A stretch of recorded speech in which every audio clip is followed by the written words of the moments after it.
जानिए क्यों स्वयं भगवान श्री राम ने तोड़ा था राम सेतु। रामायण के अनुसार लंका पर चढ़ाई करते समय भगवान श्री राम के कहने पर बानरों और भालुओं ने राम सेतु का निर्माण किया था। ये बात सभी जानते हैं, लेकिन जब श्री राम विभीषण से मिलने दोबारा लंका गए तब उन्होंने राम सेतु का एक हिस्सा स्वयं ही तोड़ दिया था।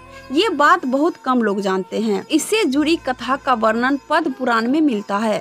पद्म पुराण के अनुसार अयोध्या का राजा बनने के बाद एक दिन बाद भगवान श्री राम विभीषण का विचार आया। उन्होंने सोचा कि रावण की मृत्यु के बाद विभीषण किस तरह लंका का शासन कर रहे हैं, उन्हें कोई परेशानी तो नहीं। जब श्री राम ये सोच रहे थे उसी समय वहाँ भरत भी आ गए। भरत के पूछने पर श्री राम उन्हें पूरी बात बताई। ऐसा विचार मन में आने पर श्री राम लंका जाने की तैयारी के बारे में सोचते हैं। भरत भी उनके साथ जाने को तैयार हो जाते हैं। अयोध्या की रक्षा का भार लक्ष्मण पर सौंप दिया जाता है। श्री राम व भरत पुष्पक विमान पर सवार होकर लंका जाते हैं। जब श्री राम व भरत पुष्पक विमान से लंका जा रहे थे तो रास्ते में किष्किंधा नगरी आती है और सुग्रीव से वह अन्य बानरों से भी मिलते हैं।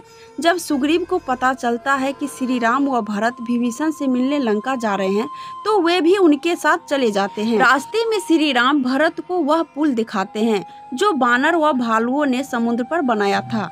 जब विभीषण को पता चलता है कि श्री राम व भरत सुग्रीव लंका आ रहे हैं तो वे पूरी नगर को सजाने के लिए कहते हैं। विभीषण श्री राम भरत व सुग्रीव से मिलकर बहुत प्रसन्न होते हैं। श्री राम 3 दिन तक लंका में ठहरते हैं और विभीषण को धर्म अधर्म का ज्ञान देते हैं और कहते हैं कि तुम हमेशा धर्म पूर्वक इस नगर पर राज्य करना।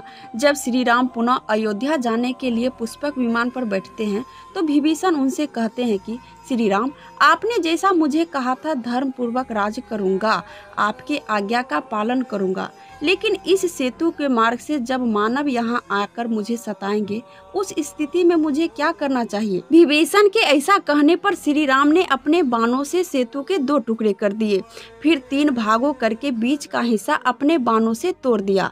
इस तरह स्वयं श्री राम ने ही सेतु का विनाश किया था। दोस्तों, आपको ये वीडियो कैसी लगी हमें कमेंट में जरूर बताएं।